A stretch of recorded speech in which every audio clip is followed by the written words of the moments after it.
السلام عليكم، كي دايرين؟ لاباس عليكم؟ بخير؟ نتمنى تكونوا بخير او على خير. وانتم كتشاهدوا هذا الفيديو، جيتكم نهار جديد، فيديو جديد. بغيت نشارك معكم وجبه عشاء. دابا غادي نقطع السوسيط، نقطعو طريفات صغار. نتوما بغيتو تخليوه هكاك خليوه على حسب اللي بغيتو.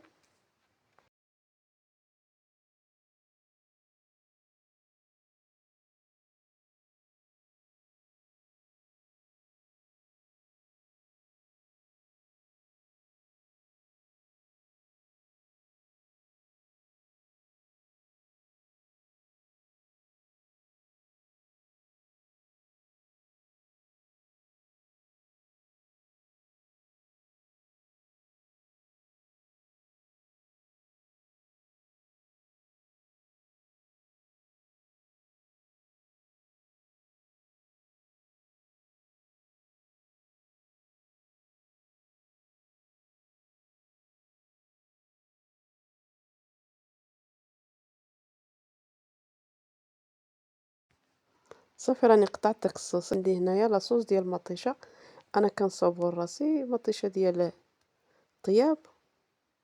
دابا ندير معكم الطريقه، كتجي زوينه وكتلقاو لاصوص في الفريغو فوق ما تحتاجو تجبدوه. دابا راني ضفت هنايا هاد لاصوص ديال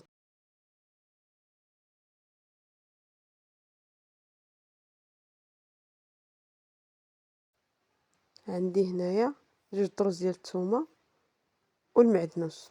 داك القزبور اللي حطيت معكم، داك المعدنوس شوف كي كيبقى طري وكيعطي الخضوريه زوينه. هاد الحكاكه ديال الثومه الا لقيتوها عمليه، خديتها انا ب3 دراهم من السوق الاسبوع، دغيا كتحك ليا الثومه.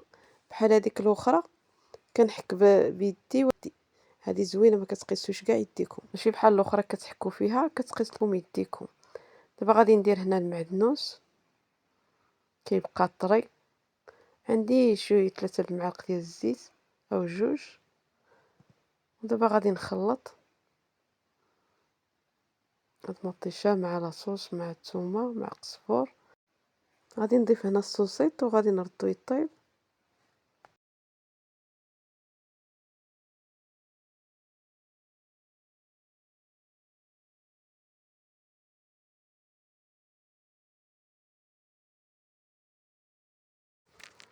صافي دابا راني رديتو كيطيب. كنخلط هاد لاصوص مع سوسيط. صافي هو كيطيب مره مره خلطوه. صافي هذا هو الشكل ديال السوسيط ديالنا. نتمنى تعجبكم هاد الطريقه. تنساو تشتركوا في القناه وتفعلوا الجرس يوصلكم كل جديد. مع السلامه، نتلاقاو فيديو جديد.